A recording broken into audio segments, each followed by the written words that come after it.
is brought to you by Head Start Basketball.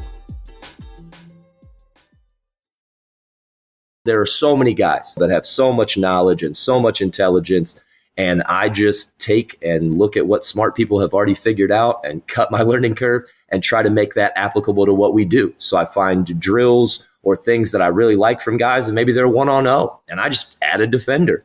Or they're 2-on-2, and I go, well, we don't do a lot of ball screen stuff. Maybe I'll make that a handoff and see if that works for us. So I'm really just trying to be a glorified middleman between information and education for our guys applicable to what they're doing and their level.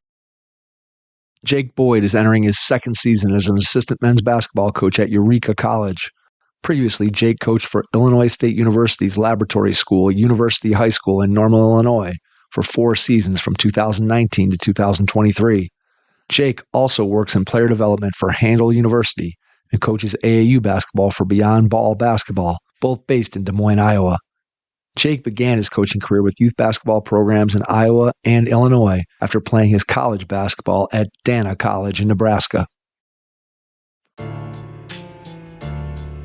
Coach, do you have an old shooting machine sitting in your storage closet right now? If you do, our friends at Dr. Dish Basketball can help.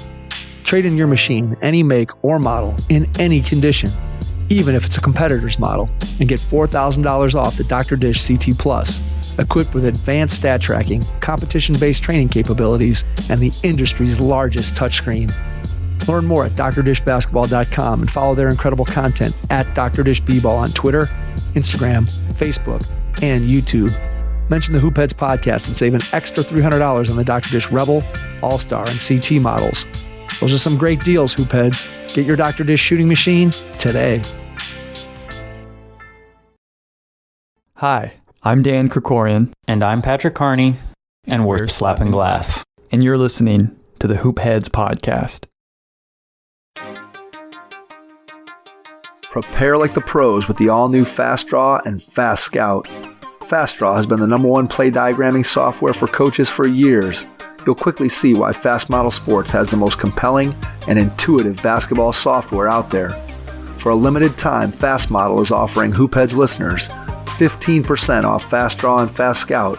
Just use the code HHP15 at checkout to grab your discount, and you'll be on your way to more efficient game prep and improved communication with your team. Fast Model also has new coaching content every week on its blog, plus play and drill diagrams on its Playbank. Check out the links in the show notes for more. Fast Model Sports is the best in basketball.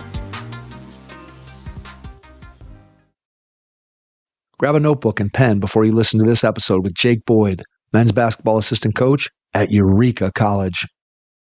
Hello and welcome to the Hoopheads podcast. It's Mike Klinzing here without my co-host Jason Sunkel tonight, but I am pleased to be joined by Jake Boyd, men's basketball assistant coach from Eureka College in the state of Illinois. Jake, welcome to the Hoopheads pod. Mike, thanks so much for having me. I'm super excited to be here. Really looking forward to this tremendous opportunity. Thanks a bunch. We are thrilled to be able to have you on. And Jake was actually out here in Ohio with us working camp a couple weeks ago. And that was a new one for me to be able to have somebody who listened to the podcast, connected with us through the podcast, and then shows up in real life and is working camp. So that was a lot of fun. Believe it or not, as much fun as maybe you had at camp. It was a thrill for me to be able to have you, somebody that, again, found us through this crazy platform, to be able to have you come out and join us. It was a blast. I hope you had as much fun as we did. I thoroughly enjoyed it. Everything as advertised, man. It was just as good to meet you guys in person as all the info that I've got from listening to the pod. So it was an amazing connection to make. I had an absolute blast. Well, thank you. And we're going to start with you by going back in time to when you were a kid. Tell me a little bit about your first experiences with the game of basketball growing up. What do you remember? I think I probably really, really fell in love with basketball around probably second or third grade. I grew up in a split family household. So when I was at my mom's, I had an older sister that I lived with who had a boyfriend that was going to school to play basketball at Ball State. And so he was kind of around older brother style, really kind of took me under his wing and would shoot with me and talk to me about basketball. And kind of I could see like, man, that's a path that I would love to take. This guy's really got something special here with basketball. And when I would visit my dad's in the summer, my cousin Joe, who was also a college basketball player, would live with us. His dad did some work overseas in England. And so in the summer times and the end of his high school and first year of his college, he lived with us. And so those guys really kind of helped me enjoy the game and gave me some confidence and showed me some things. And I suppose that's probably where it really all started for me, Mike. I won't hold it against you that he was from Ball State. So no offense, Ball State, not my favorite right school. Off the jump, I'm hitting a little too close to home. I apologize for that. One of my rivals during my first 2 years at Kent, Ball State was their probably the two best years in the history of their program. And they went and they played the UNLV team that ended up, with Larry Johnson and Stacey Augmon and Greg Anderson and that whole group and Greg Anthony, sorry. And man, we had some good battles with them the first 2 years that I was at Kent. And then when I was a freshman, they beat us in the championship game to go to the NCAA tournament. And so just one of those things that, man, when I hear Ball State, I still kind of cringe, but nonetheless, I ripped the Band-Aid off fast. We'll move on. Yeah, you did, man. No, you did. So as you're working with those guys and they're talking to you and they're kind of going through, tell me a little bit about how did you develop as a player? What did you do to get better? Where were you playing? Were you I'm in my driveway guy? Were you going and finding pickup games? Are you working in the gym? Obviously, it's a different time in terms of trainers and all that kind of stuff. But just when you think about yourself as, let's say, a middle school, high school player, how are you getting better at the game? What are you doing to improve yourself?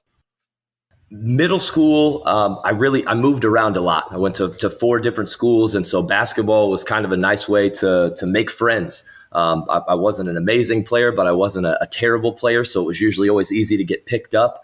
And we did a lot of that. I've listened to the pod enough to know the difference that we talk about with the guys that played pickup in their come up and the guys that spent a little bit more time in the gym. I've got to think that I'm probably more of a park guy and an outside guy in the driveway, playing at guys' houses who had nice setups or playing at the park and playing pickup. But really didn't do a lot of individualized work, didn't really focus on any individualized skills, really just played a lot and thoroughly enjoyed that, definitely on the bike the moment I could in the morning. And we had lights at a couple of courts in town, so you'd get home as late as you could and just play as much as possible. But definitely nothing like the focus on individual skill that there is now. As a high school player, what's one of your favorite memories from high school basketball? It could be a moment on the court, could be a moment with a teammate in the locker room, something that you had with a coach. Just tell me a little bit about a memory that you have from high school basketball. I think one of my favorite memories in high school basketball was going up against, we played against the state champion, the defending state champion, which was 6 miles down the road from where I went to high school. And on the opening tip, I got an oop that I caught and went on the front page of what was the Iowa Prep Report, which was a big deal for us, a big deal for guys in our area. And that kind of connected me eventually to an AAU program and some other opportunities that were very amazing. Just a right place, right time thing. Full disclosure, we lost by at least 40 that night, but for the first 30 seconds, it was really neat. And then the picture also was really cool in hindsight. Are you thinking about, obviously you had some influences early on in your life, guys who played college basketball at a pretty high level. Were you at any point thinking about college basketball when you were younger? When did it get on your radar? Tell me a little bit about the process for you of thinking about the opportunity to play beyond high school. I think it became a reality when I started playing AAU basketball freshman year of high school. I moved to Iowa as a freshman and moved to a wrestling heavy school in Southeast Iowa. And so it certainly wasn't ever from a school standpoint. I don't think I ever thought that was an avenue. But then when I got around a bunch of other guys that wanted to play basketball, loved to play basketball, were driving, traveling to practice, doing all these extra things, I thought, okay, maybe I fit in with these guys on a level where this next level, this thing is maybe a possibility for me. And then, obviously as you play and you get better and you find holes in your game and you work on those, it becomes more and more of a reality. But I would say that's certainly where it started. Your AAU experience, how do you compare what your AAU experience looked like compared to, let's say, the players that you're coaching at Eureka now? How do those two AAU experiences compare?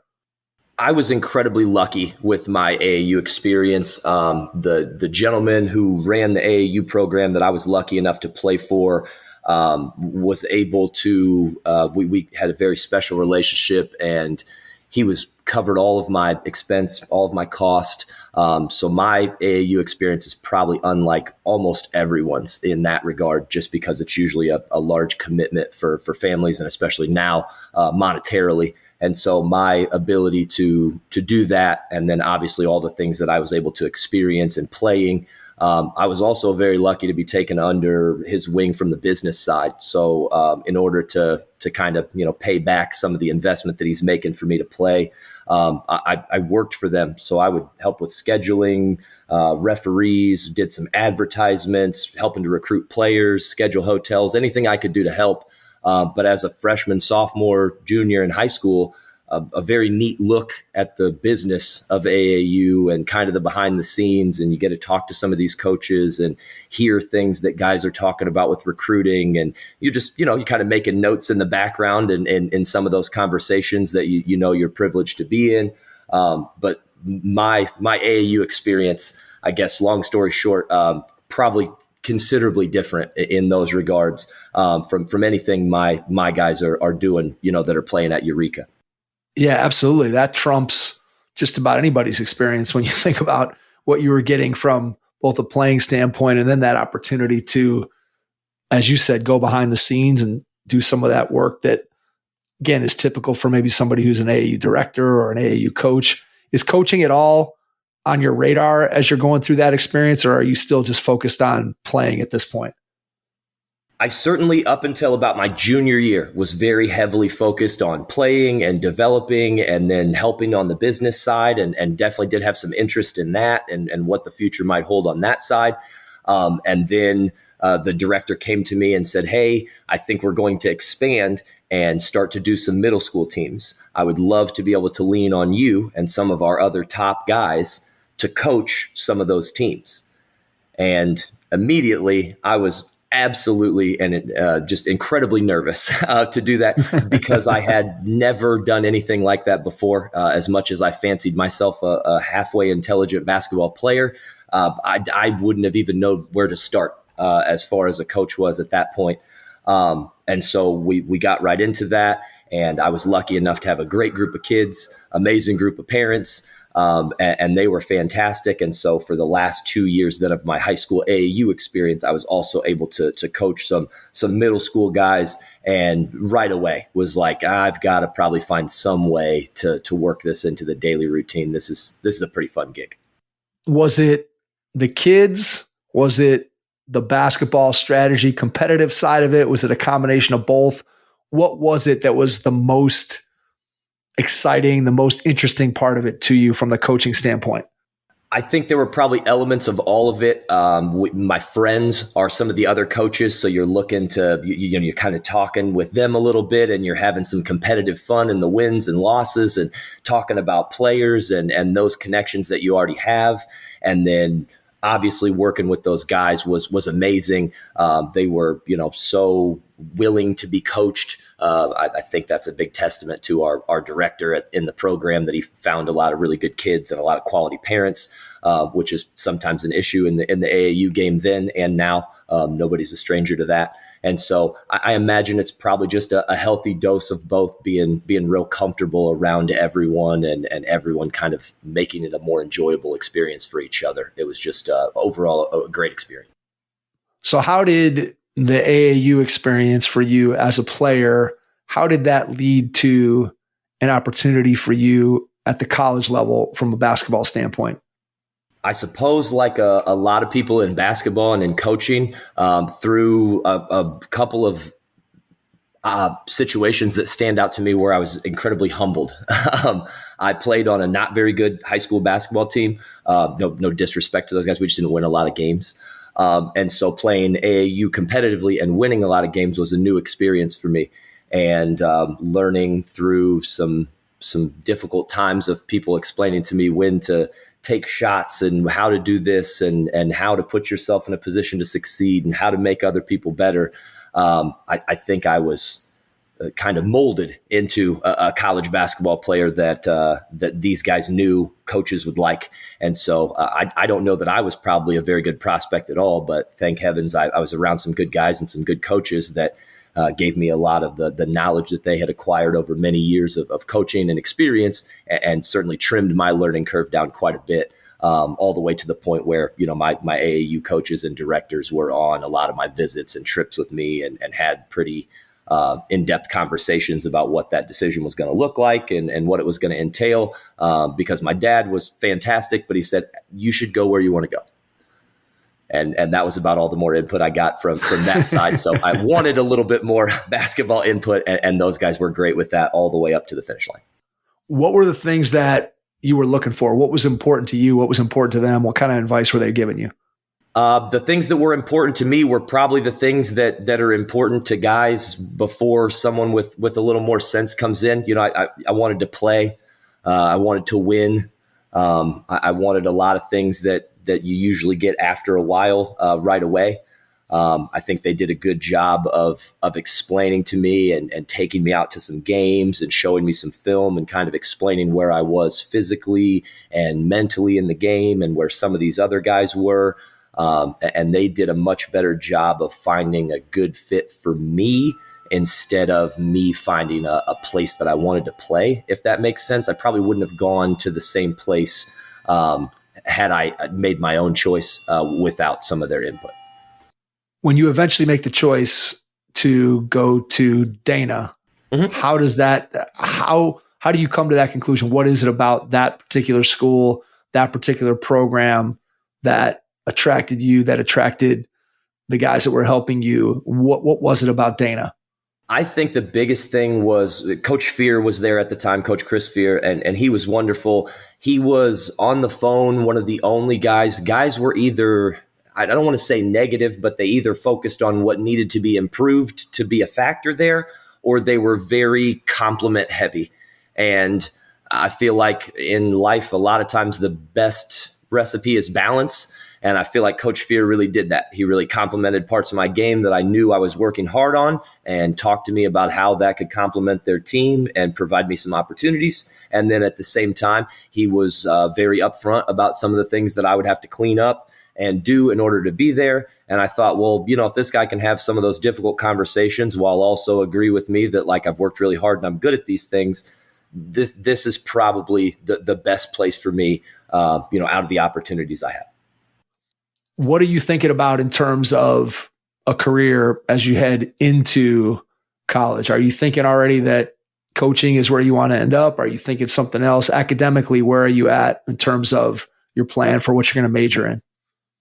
So the coaching bug had definitely already bit in the AAU term. So I thought definitely I needed to do some things education-wise, if possible, to continue to chase that dream. I went to school with an idea to major in elementary education with a minor in special education, and that was an amazing experience as well. But the main goal at the end of the day was to teach first or second grade and coach basketball. And I thought, man, that'd really be a nice way to get through your days to retirement.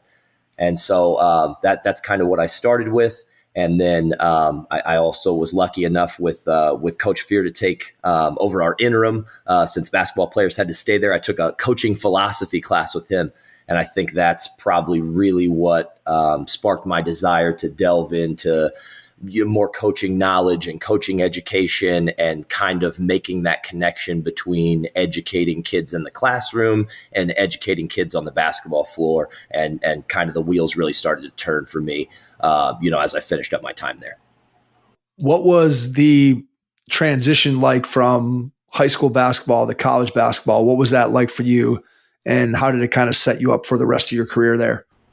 Oh, man, if I'm being really honest, Mike, it was a rude awakening. I still talk to a few guys that I played with, and I had a really tough adjustment period. I'm a smaller guy. You get there, probably one of the first things that everybody talks about is that physical piece to the game and how much it changes and how much different it is when you're 17, 18 years old. And some of these guys are 22 and in their fourth year of doing this. And so that piece was really a tough piece for me. And then right about the time that I felt comfortable with that and felt comfortable with things coming into our first game, I sprained an ankle really bad. And really kind of set myself back for about 6 or 8 weeks. And, the old cliche that everything happens for a reason, then you start looking at things and go, okay, well, how can you get better when you can't move around? And so you start looking at film and you start making sure you know where you're at in all your sets, and you start doing those sorts of things. And I think that kind of even furthered the desire to coach and the desire to be able to help guys and so on. So I think that's probably the biggest piece of my transition, or the biggest hurdle I had. As you go through your 4 years and your relationship with Coach Fear and knowing that you wanted to coach, as you get ready to finish up, what does the initial conversation look like with your family, with Coach Fear, kind of in your own head in terms of career-wise and looking for that first job? What was the initial job search like for you?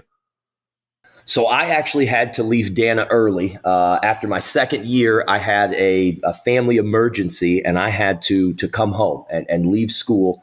And so those guys were great in helping me do some things. And after I got home and things settled, I got a job with State Farm Insurance. And, I decided to go the adult route and start, taking care of business while I was looking to get into coaching.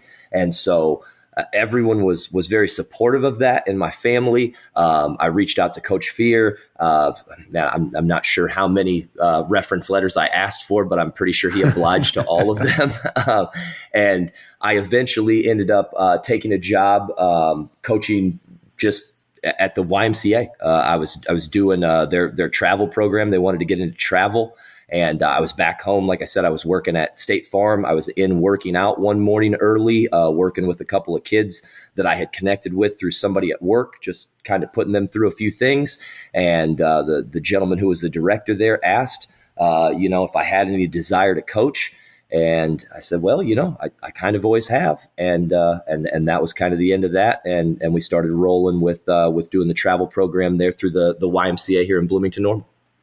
What's the best part of working with young kids? The fact that every single basket they make is the best thing that's happened to them all month. There's nothing better than that. I mean, you could put them in front of the hoop all day, and every one that goes in is better than the one that went in before. So I think just the sheer joy, the sheer enjoyment, the happiness that comes from it, regardless of how well or not well it is going for them, that's probably the most enjoyable for me. As you get started with that coaching at the Y and you're working at State Farm, are you looking around and thinking about how you can maybe continue in your coaching career and thinking about what's going to be maybe the next opportunity at basketball? Are you actively looking for something, or are you just kind of happy with where you're at and maybe something will come to you? Kind of what was your mindset at that point? I was really happy with that. I enjoyed it. I think that in the back of my mind, I certainly had aspirations to coach at a higher level. I also knew that some of the things that were really neat was the connection that you made at that younger level and trying to keep that all the way through. So I think I had a real desire to continue to do it at that level, and then maybe at a higher level, kind of seeing what we had done in our camps or what guys had done with AAU and having programs. I really kind of, I guess, wanted to have my cake and eat it too. Like, wow, could I coach at all these levels? Is there a way that you could find a way to get the best part of all this stuff from high level AAU all the way down to this? And so certainly, had my ear to the street and wanted to make sure that I was looking for any opportunities actively, but also at the same time, was incredibly happy and that was incredibly fulfilling. And my wife and I even coached our youngest son in that program. Actually, both of our sons played in that program. So it was an amazing experience, albeit a means to a bigger end. Talk about coaching your own kids. What's the best part of it for you, and what do you find to be challenging? Well, in that program, it was amazing because I think the only basket either one of them scored was in the wrong basket. And so the highlight reel is short and very to the point, but amazing. And we had a lot of fun with that. I have coached my older son, who is 16 now, at other times throughout his career. And honestly, it has been fantastic. I know there are some guys who have different relationships with their son, and then you have some different challenges with coaching them and holding them accountable, and them maybe having a bad game and some of the emotions that come up. But I've just been incredibly lucky in that regard, and my son has also been incredibly lucky with some of the teams that he plays with, that they've won a lot and they've had a lot of talent. And you know as well as anybody that sure cures a lot of ails. Everybody's having Absolutely. fun when there's trophies and medals for everybody. There's no doubt that winning certainly helps without question. When I know that, just for me, as I'm coaching my kids, I think one of the things that whenever you talk to somebody who has coached their kids on a team, there's always that balance of how hard do I push my own kid versus how much do I try to make sure that everybody else doesn't see what they're getting as being favoritism. I think that's always trying to strike that balance between how much do I push them, and then that obviously impacts the relationship between me as the coach and my kid. And then you also have the other piece of it where the other players are looking at how I'm coaching my kid. So how did you guys navigate that part of it? Just making sure that you were giving him the appropriate amount of coaching, if that even makes sense.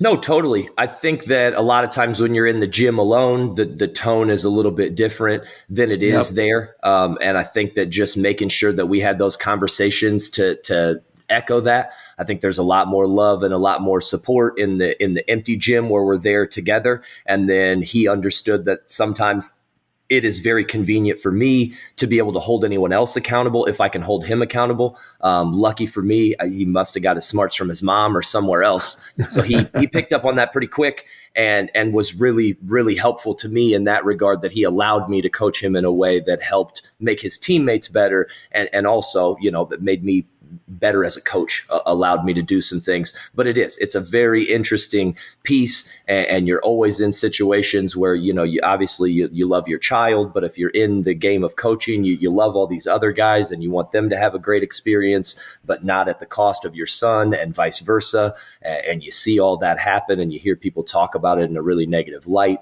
And so you just hope that you're not one of those people for yourself and the kids playing for you, obviously your son included. So definitely a difficult set of balls to juggle. Yeah, it's a tightrope to walk. There's no question about that you can easily do it well, and it's very easy to make mistakes. I think most people kind of feel like you do, Jake, and it's the same way that I feel, that when you get an opportunity to coach your own kid and you're doing it obviously in an environment with basketball that you love, that your kid loves, there's nothing better than being able to share that time. Because as you know, coaching takes up a lot of time. And if you can be sharing that time with members of your family, I mean, that's something that really obviously can be a huge positive. And I think most people, despite the fact that there are some challenges to trying to be able to negotiate as you go through there, that ultimately it ends up being a positive experience in most cases. But it is something that you have to be, without question, thoughtful about in order for it to turn out the way that you want it. So let's jump back to your timeline.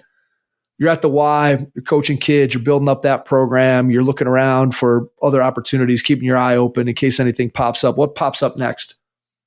So the Flyers goes well for a couple years. It's really enjoyable. Guys are coming back to you, and you're getting your first little bit of confidence boost. And hey, we're making our school teams, and we really liked playing for you. And wow, this is really fun, and you're getting a little bit of the rewarding from it, and it's very enjoyable.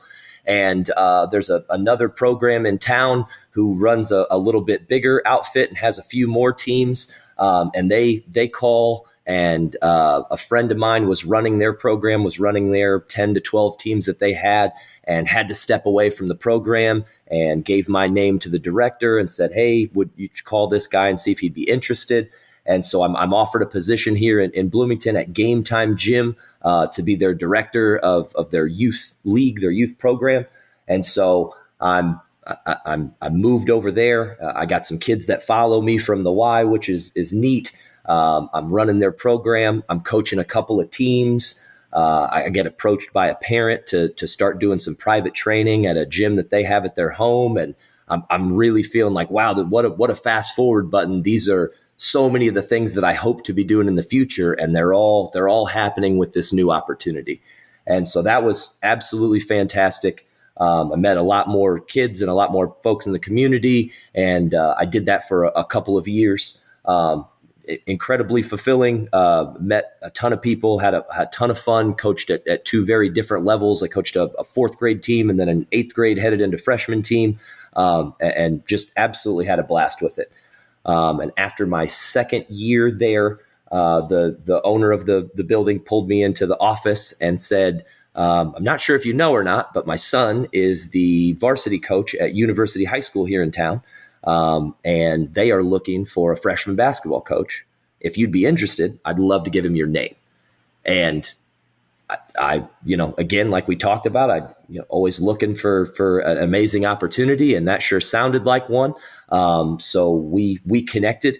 And it's actually a funny story. We had a coffee, date to get together and find out if it'd be a good fit to coach together. And I told my wife, I said, hey, I'm going to go have coffee with this coach from here in town from a high school and look at maybe having a high school job. I'll talk to you when I get back. And I go and I have coffee and it's great. And Coach McDowell's fantastic. And I think there's probably going to be a job offer there. And I come home and I talk to my wife and I said, yeah, I met with Coach McDowell. And she said, well, hold on. I think I went to high school with him, and it took me a second to put together that this is my wife's alma mater that I am applying to coach at. And I hadn't put the pieces together because I'm not from the area, but this is a place where my wife went and went to state and soccer every year, and all the pieces kind of come together that it looks like that I'm going to get an opportunity to coach at her alma mater. So we had a lot of fun with that, and obviously they had a lot of fun reconnecting when I got the job. All right, coaches, listen up. It's time to kick this season up a notch and give your team the competitive edge they deserve with Game Changer. Game Changer is the ultimate tool for coaches, with features designed to help take your team to the next level. It's time to take this season to new heights. Download Game Changer for free on iOS or Android to start getting valuable stats and video your team can build on. Get the ultimate coaches tool today by downloading Game Changer. Game Changer. Stream, score, connect. Learn more at gc.com/hoopheads. That's gc.com/hoopheads.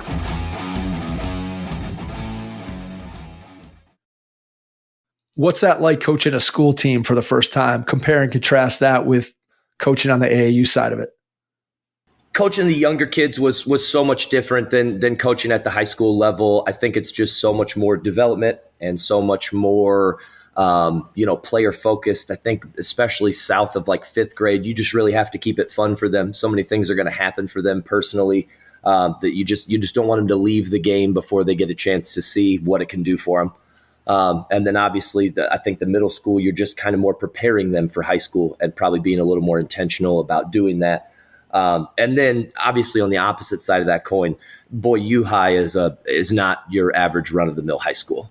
It's a laboratory school connected to Illinois State. So the resources and the people and the facilities are absolutely top notch. So I certainly, from my high school experience, AAU experience, all the basketball experience I had, that was an absolutely wonderful, wonderful place to coach. And the kids, like I said, all the way up through the administration were absolutely wonderful, very high level academic institution as well. So the kids were just amazing to work with.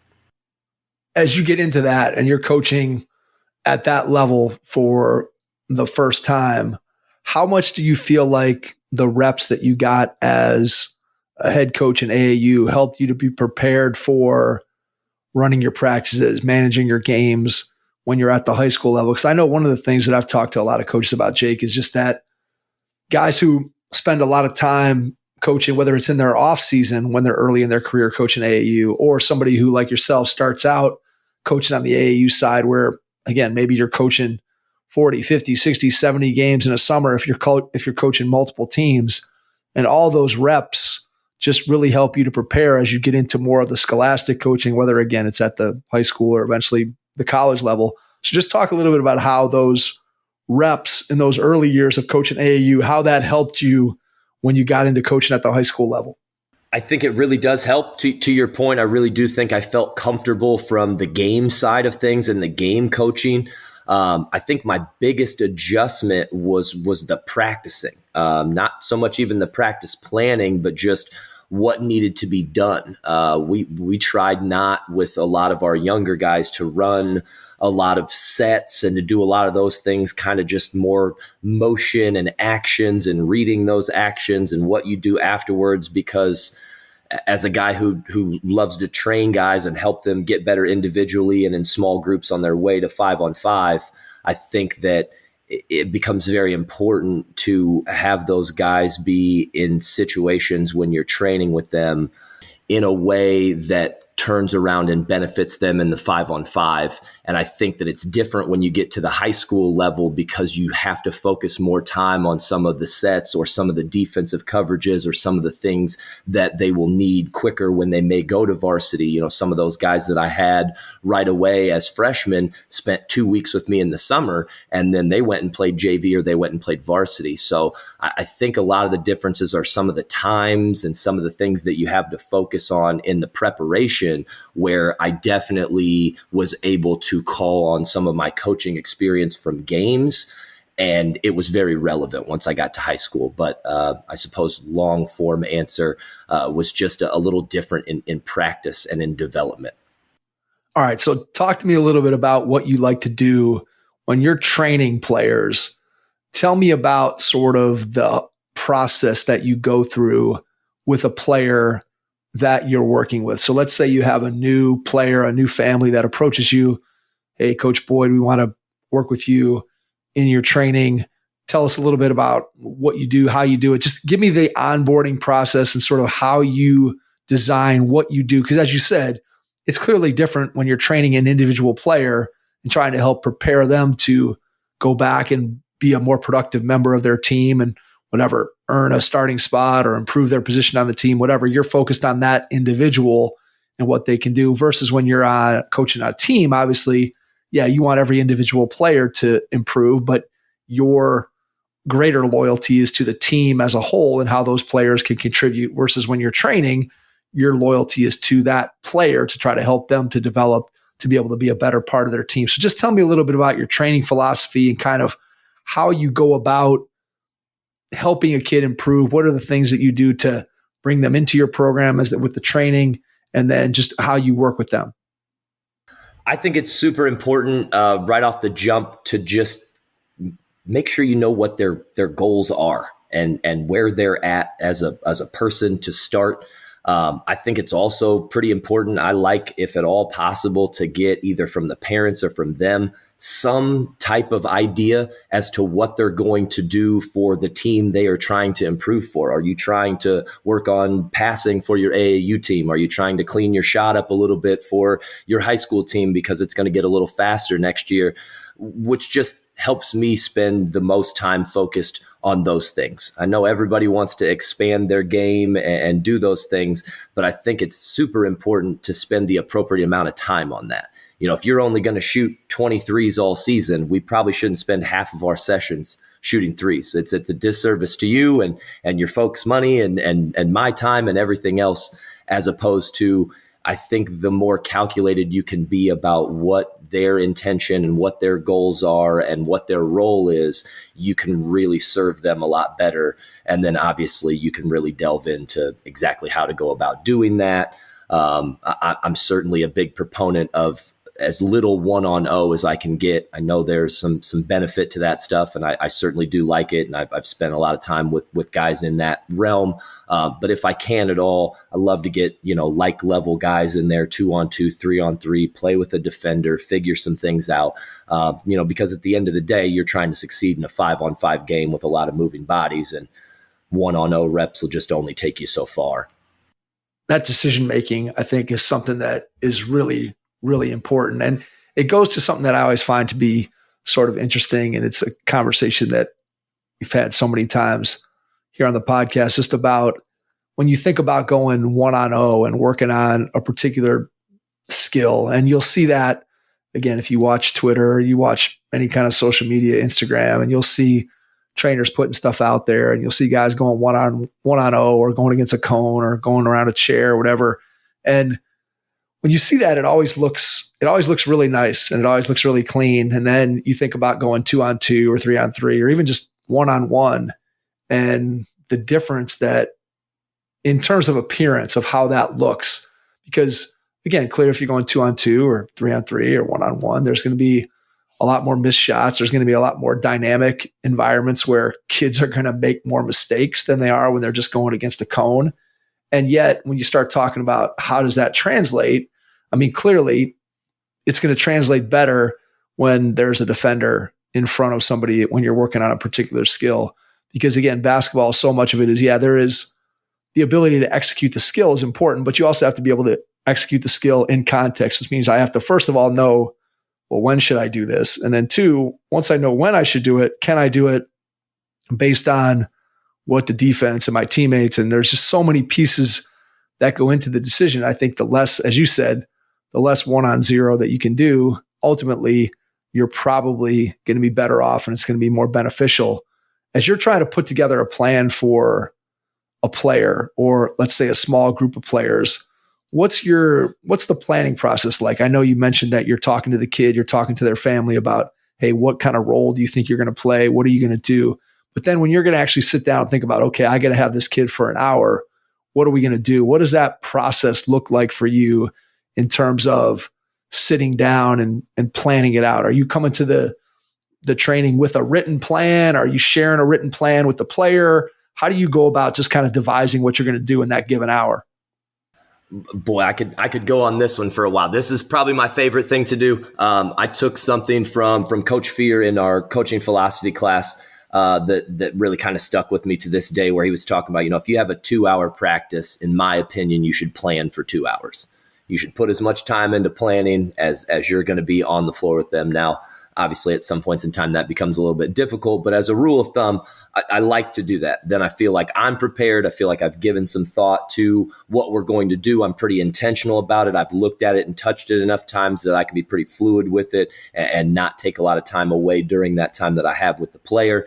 And so obviously, like we had talked about before, you try to be, specific to that player with what they're doing, with what they're trying to work on. And then I try to do everything that I can, like I said, to have active guys in there, even if that's me playing some defense in 1-on-1 situations versus a 1-on-0. I'll try very rarely to do 1-on-0 stuff with guys unless it's specifically requested. And so, we'll start. And my biggest thing is, I feel like with all the information that's available on the internet today, it's my job, whether as an assistant coach or whether as a trainer or anything that I'm doing to help guys, is to make it fun. There's enough stuff out there that I almost feel like I'm just tricking you into getting better. Nobody wants to come in and pound that ball through the floor and do that every day, even though there's a place for it. And even though you'll see, to reference Twitter and Instagram, you'll see Danny Hurley out there with those guys doing it. And the caption underneath is all the high school guys don't want to do this, but this is what wins national championships. They're right. That is what wins national championships. You can't get 17 and 19-year-old guys to believe that, though, all over the place. It's a lot easier, I think, when Danny shakes your hand with all those rings on. I'm not sure what seals the deal there on the fundamentals, but I know that guys have referenced that to me. I always ask them for feedback. Did you like that? Did you not like that one? Oh, man, that was fun. I like that. And so there are so many guys that you've had on the podcast that are around the game of basketball that have so much knowledge and so much intelligence. And I just take and look at what smart people have already figured out and cut my learning curve and try to make that applicable to what we do. So I find drills or things that I really like from guys, and maybe they're 1-on-0, and I just add a defender. Or they're 2-on-2, and I go, well, we don't do a lot of ball screen stuff. Maybe I'll make that a handoff and see if that works for us. So I'm really just trying to be a glorified middleman between information and education for our guys, applicable to what they're doing and their level. But I think that's the best way to do it nowadays. I don't think anyone is reinventing the wheel with a new way to train somebody from zero to hero in a couple days. So I think we're just all trying to figure out the best way to help guys the fastest with the information available. How do you communicate with your players that you're training before and after the training session? So just, I guess, how do you talk to them about what they need to do in their time away from you? Because clearly, again, even if somebody's working with you 2 or 3 times a week, which even that is probably pretty rare, that there's still a lot of other days in the week where they have to be working. So how do you kind of help them think about what they need to do outside of the time that they're spending with you so that they can continue to improve and get the most out of the training that you're giving them? Because obviously if they're only seeing you once or twice a week for an hour, they're not going to get better the way that they probably need to. So how do you help them to understand that and sort of give them the framework to be able to work outside of the time that they're working with you on the things that you're working with them on while you have them? Mike, that's a great question. And honestly, I probably could be and will be, now I'm making a note here, I will be a little bit better about some of those things. But I have been lucky enough with the guys that I have worked with most of the time, the guys that really want to get after it, your 2, 3, 4 times a week guys, I have had a really unique relationship with them. I've had those guys since back in the Flyers days when they were 3rd graders. And so you're connected to them. And I think if you really are, it is easier to talk to them about the things that they're not good at or the things that they need to do more of. I just think so much of anything that you can do to make a guy better. Like there's so many guys that have more knowledge than me. There's so many guys that have exclusive and extensive knowledge of this that it comes down to the relationship. Like, do they trust that you're trying to do your best by them? I don't think they expect me to be Phil Handy. I think they just expect me to, like, he's really trying and he's really looking at this and he really thinks that this will make me better. And this other thing that we've worked on did make me better. I think a lot of that is rooted in the trust and the relationship that I have with those guys. And luckily, if I get a guy that's a referral or a new guy, I have been lucky enough to create that relationship, that connection pretty quickly to where they, mixed with maybe some of your basketball resume and some of your ability to, get a laugh out of somebody and kind of lighten the mood, makes it easier to talk about some of those things they need to do in the downtime or some of the things that they're deficient at. But honestly, like I said, I probably could be a little better too about maybe being more intentional about the things they do when they're away versus just the things that we're working on when we're in the gym, for sure. I think that it's really key that you talked about just being able to connect with players. Because I think oftentimes as a trainer, it's easy to overlook that, right? Where hey man, I've got this guy coming in and we're going to work on basketball and whatever. But so much of, again, basketball coaching, so much of it is just building relationships. And I think sometimes on the training side, that's overlooked. And so you mentioned humor and just getting to know the kid and talking to him and all that. Those things to me are really, really important. I think that's what helps you, from a business standpoint, just as a trainer. If people like you and you build connections, that obviously helps you to get more clients. But I think it also, again, helps you to get buy-in from the players that you're training, that if they're like, hey, I like this guy believes in me, this guy's taking the time to get to know me, it makes a difference. I think it's just like camp, right? Like one of the things that I always try to do is learn all those kids' names at camp, because that way when they come in, I can call them by their name and I feel like I'm getting to know them and their families feel like I'm getting to know them. And so when they walk in, it makes a difference. And I think on a training side of it, it's very similar. Like I remember, I'll give you a good story. So there's a guy that at the gym where we sometimes go and work out, that the guy hasn't been around for a while, but he would be doing training. And there was a kid that had come to my camp, maybe, I don't know, like 2-3 years before, and he was older. And I saw the kid's face. I couldn't remember his name. And I knew this guy had, been working with him for a little while. And so like, hey, what's that kid's name that you're working with? And I know you've been working with him for a while. He's like, I don't know, man. He goes, I just call him Big Dog. I'm like, well, you've worked with this kid for like 4 months and you don't know his name. You just call him Big Dog. I'm like, I'm not sure that kid might like being called Big Dog, but probably would like to know that his trainer knows his name. So I think from that standpoint, how much do you think that personality side of it, just really getting to know kids, how much does that make a difference in your training business? I think it's the reason why I have one. I think that most of the guys that I started out with and worked with gave, raving reviews to friends. And then, I was able to take those guys and connect them with an AAU program that I coached with. And so then they kind of went and spread the word for me in that environment. And my friend who ran that program said, hey, here's now another opportunity for you to expand your reach in the training realm. And so I would say that almost all of it is a credit to having no big dogs. So I think that's a big one for me. All right. So you're coaching at the high school level. Is college coaching on your radar? Is it something that you're thinking, hey, someday I want to get to the college level? Or how does the opportunity at Eureka come your direction? Mike, I am still pinching myself right now. I just did when you asked. It's still absolutely a dream come true. I didn't think I would ever probably be able to play in college, and now having been able to have had the experience to coach in college is absolutely amazing. At the high school level, it was never at all a thought. After my second year of coaching in high school, I connected at a Pangos event in Chicago with an old AAU teammate who brought me on to coach some AAU and do some amazing things. He's allowed my son to play for his program. We've done some great things and had some amazing experiences in doing that. And at that point in time, when those things started to happen, I thought, maybe eventually you could coach a varsity team. Maybe you could get into this AAU piece and do this training, and maybe that avenue opens up and some bigger things happen, because I did have some amazing opportunities through that to work with some pros and be at some high level showcases. And I was like, wow, this is, if you love anything at its highest level, it's really awesome. And so I dabbled in some thought about that, and I discussed some things with my wife and my friend who ran that program, Beyond Ball, out of Des Moines. It had some varsity offers over there and kind of wanted me to get closer to him and be able to help out. And we entertained them, and nothing seemed like the right fit.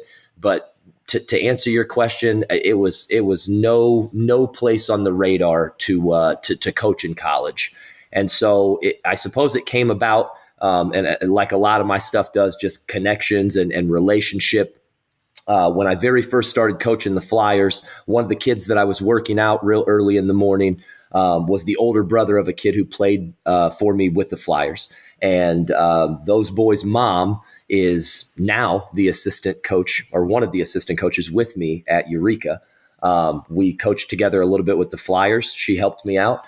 She followed me over to game time. While we were at game time, when I left and went to U-High, there was an opening at Eureka, and I actually introduced her and our head coach to each other. And she has actually been there. I think this will be her fourth year, my second year. So that's kind of how it came to fruition. They at Eureka had an assistant coach move on to a new position. And so there was an opening, and they were looking to do some more in the departments of player development and maybe looking to expand some of their film stuff a little bit. And those were a couple of things that I really enjoyed doing, mixed with my existing relationship, doing some training and some work with Coach Jess, who they already had on staff. Ended up with a conversation and a situation where I had to come home and tell my wife, I can't imagine there are a lot of guys that are freshman basketball coaches getting an opportunity to go coach at the college level. So I'm going to go do that. And I hope that you'll still be Mrs. Boyd in March. And she is. So no worries there. But that's kind of how that came to be. And then, obviously we took advantage of that opportunity, and we're extremely happy to be there now. What was the best part of your experience last season, your first one at the college level?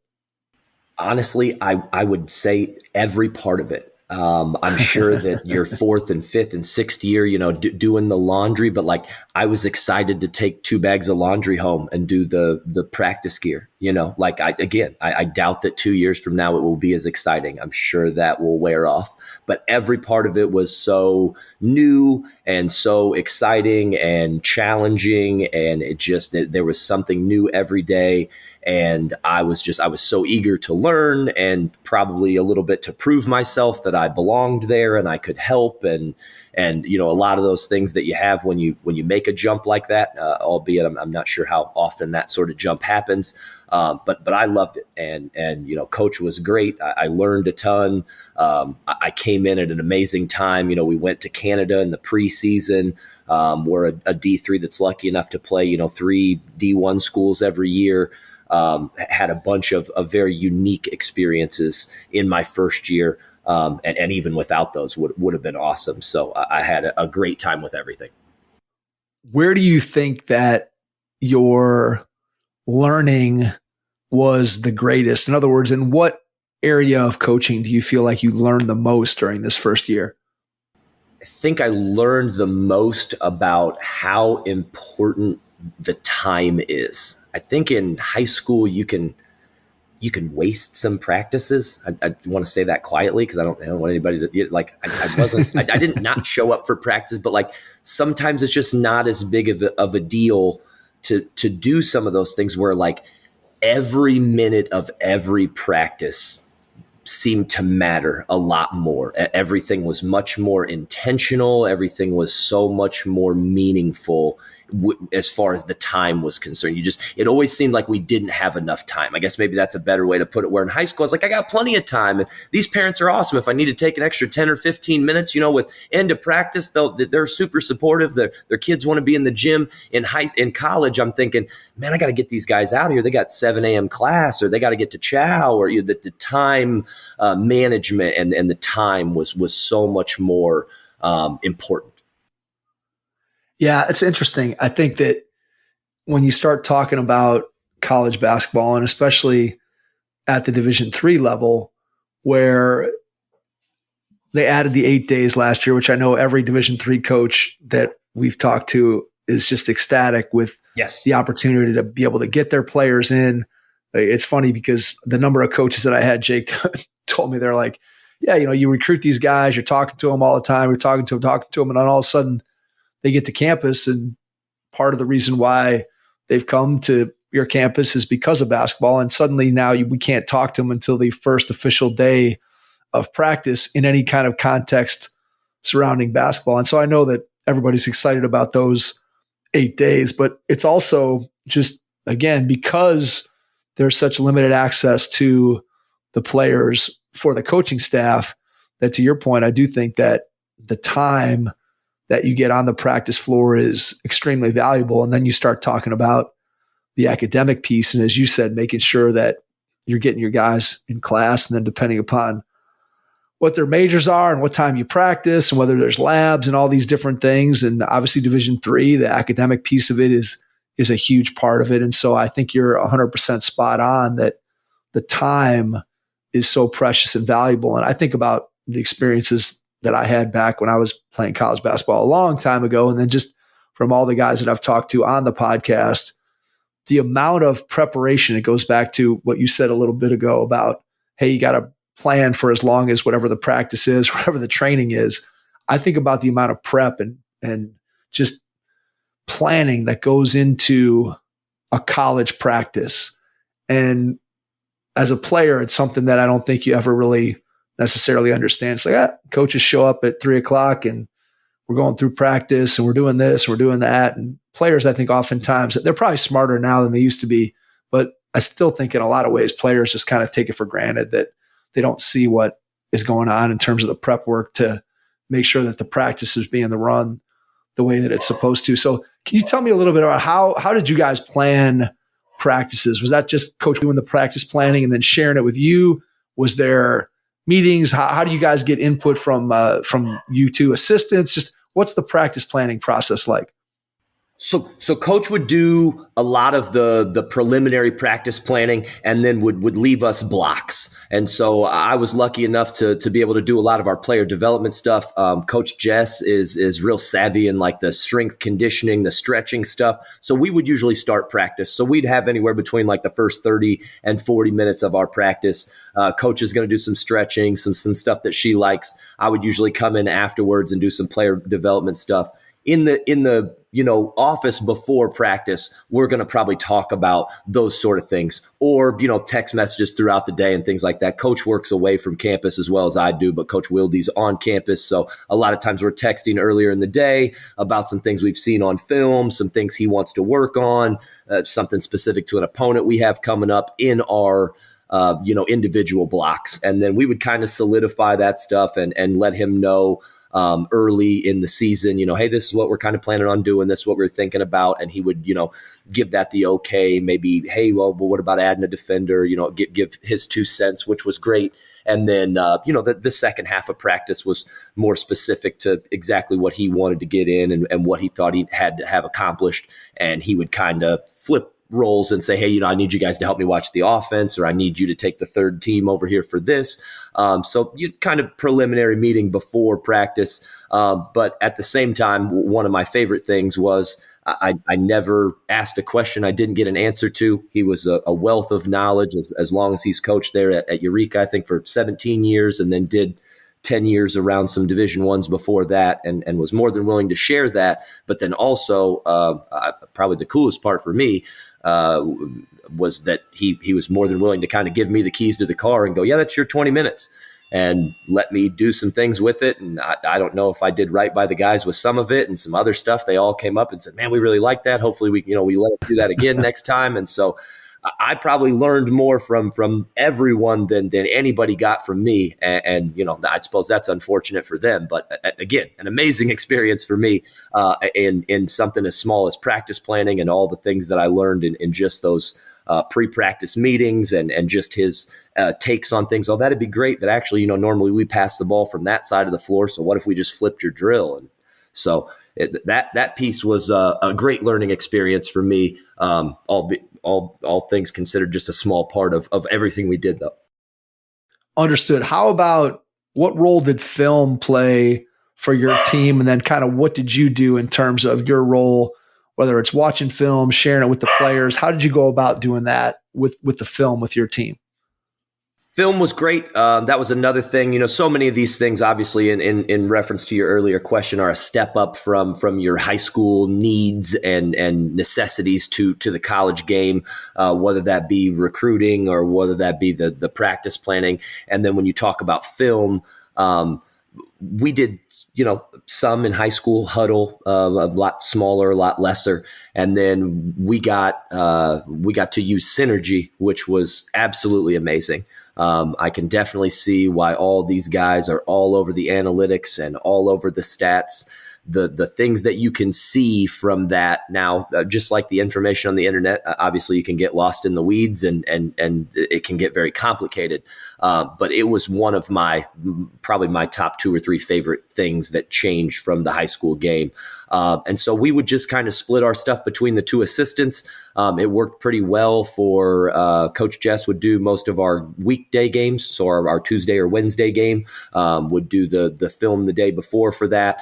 And we obviously all shared Synergy. So I'd take a look if there was anything I had or a clip that I saw that I thought was good. I could, drag and drop in on hers and she for me. But we pretty well split that about 50-50.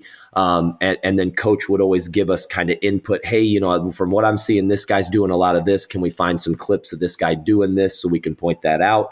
But kind of, again, a thing where didn't throw us to the wolves, but let us have that experience. And I think that was kind of new for Coach Jess as well. I don't know that she split quite as evenly with the previous coach. So we both really got to grow and learn in that.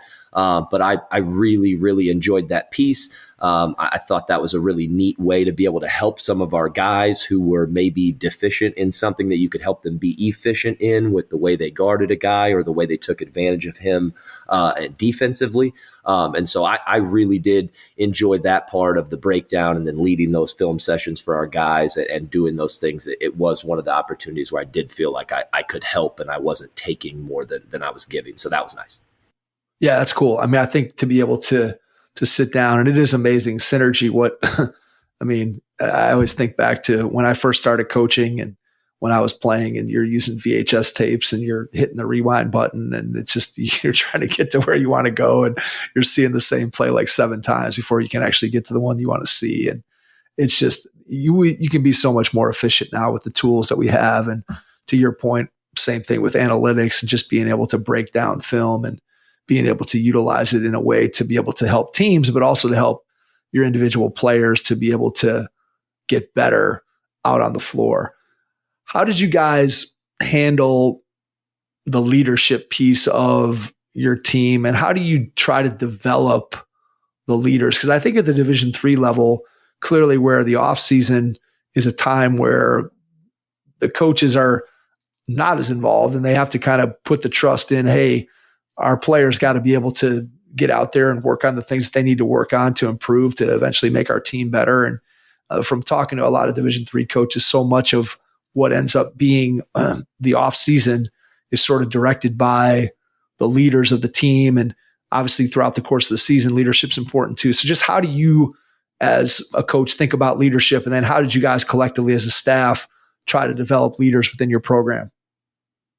You're right. It's super important, especially in reference to the off season. It's a bummer for us that we can't work with those guys directly and help them and do some of those things. But I think just like anything, if you look at it on the opposite side, it can be an amazing positive if that does then indeed, force some of those guys to lead more and those guys to be together and those guys to figure out problems. You hear all the coaches say that a player-led team is way better than a coach-led team. And I think that's one of your opportunities to take advantage of putting that in place and allowing players to lead something, albeit as simple as, just open gym, or, hey, we're going to come in and lift at 6:30 together. And, we're going to text you if you're not there. And we're going to kind of, hey man, you need to be here. And even some light leadership, if you will, is a great opportunity in the summertime.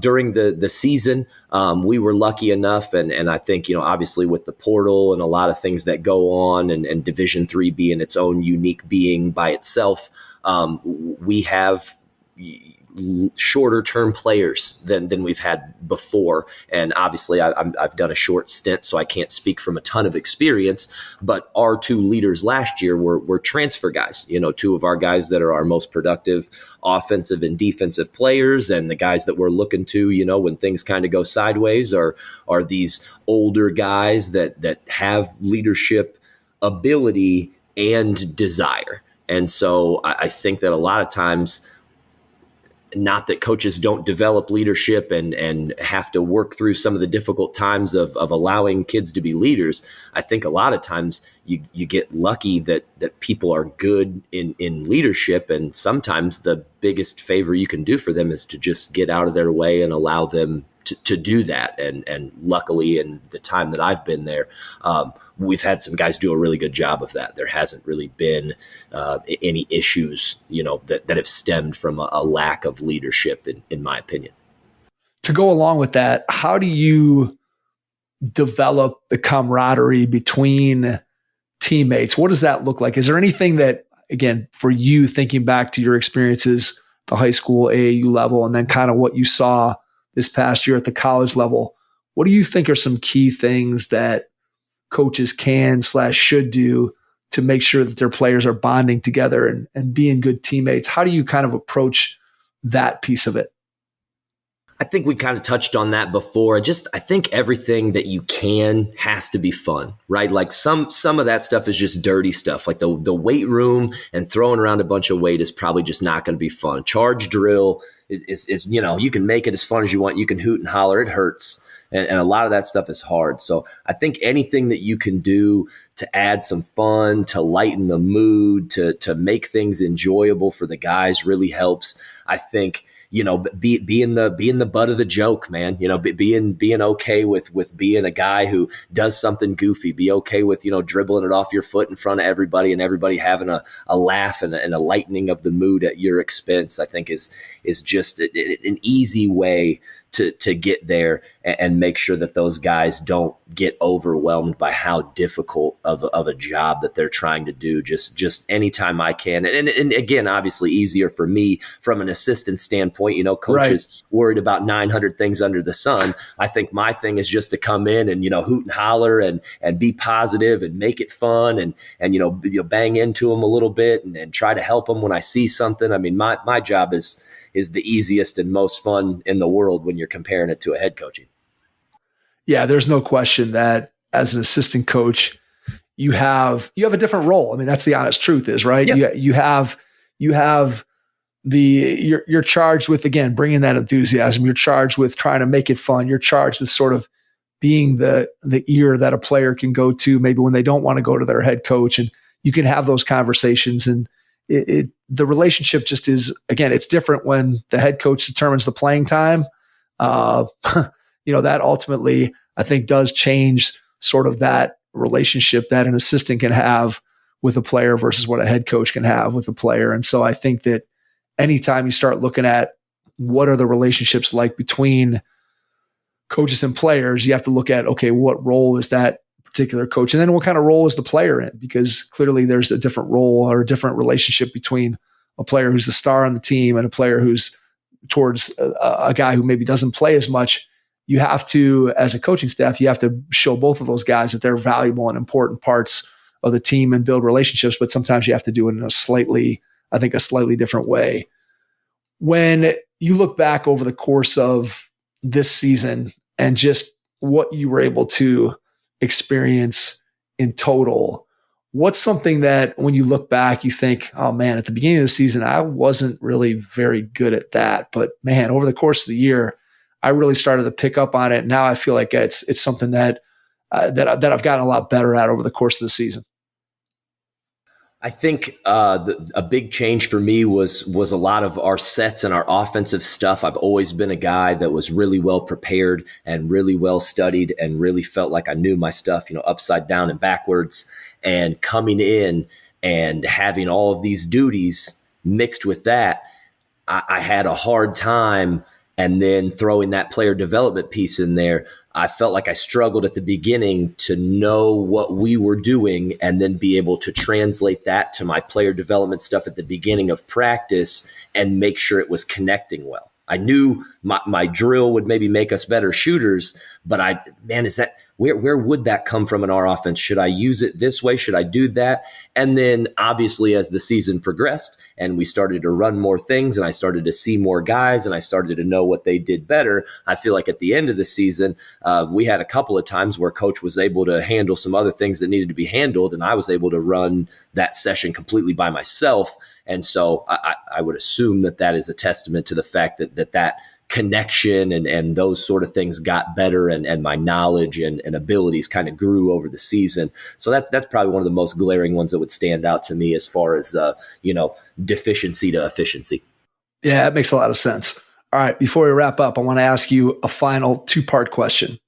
Part 1, when you look ahead to the next year and you got one under your belt now, what do you see as being the biggest challenge heading into the next year? And then number 2, when you think about what you get to do every single day, what brings you the most joy about getting to coach the game of basketball? So your biggest challenge and then your biggest joy. Okay, so the biggest challenge is pretty easy. You're just getting better, getting better, becoming better to serve the coach as a mouthpiece between the players and him, to better serve the players, to better serve these guys that I'm training with. Every day I'm befuddled by somebody that has come up with something new or talks about something in a different way. There's just so much basketball knowledge and so many intelligent people out there that I think my biggest challenge is just, that I want to be better. I want to get better. I want to be able to help more. So that's probably the most challenging piece for me as far as in the game of basketball. And then I would say, my greatest joy is getting to do stuff like this. I mean, this is the coolest way to spend a Wednesday evening, as far as I'm concerned, here talking hoops with a guy who's talked hoops with some of the best people to do it.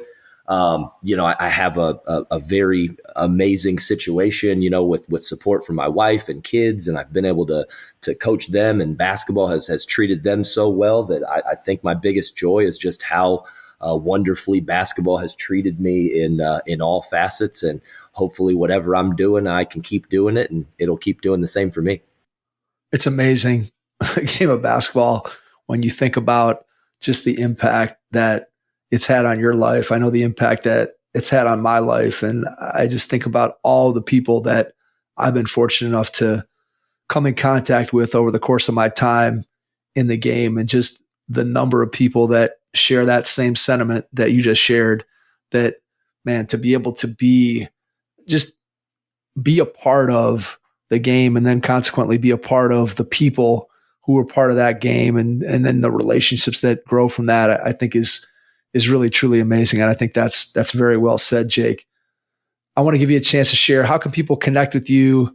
Social media, email, website, whatever you feel comfortable with sharing. And then after you do that, I will jump back in and wrap things up.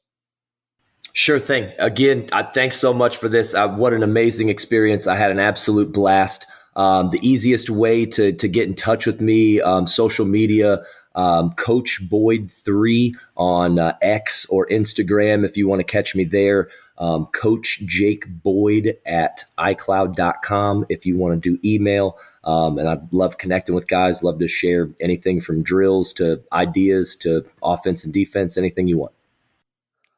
Jake, cannot thank you enough for taking the time out of your schedule tonight. Truly appreciate it. Again, it was awesome getting to meet you in person, having you a part of our Head Start basketball camp this summer was truly just, again, an incredible experience for me to think that this silly podcast connected me with someone who then ends up working camp, and something that's been a part of my life for 32 summers. And to have you be a part of it, again, is one of those things that when you start talking about relationships and what makes the game of basketball special, that's what makes the game of basketball special. So thank you for that. Thank you for your time tonight. Truly appreciate it. And to everyone out there, thanks for listening, and we will catch you on our next episode. Thanks. Your first impression is everything when applying for a new coaching job. A professional coaching portfolio is the tool that highlights your coaching achievements and philosophies, and most of all, helps separate you and your abilities from the other applicants. The Coaching Portfolio Guide is an instructional, membership-based website that helps you develop a personalized portfolio.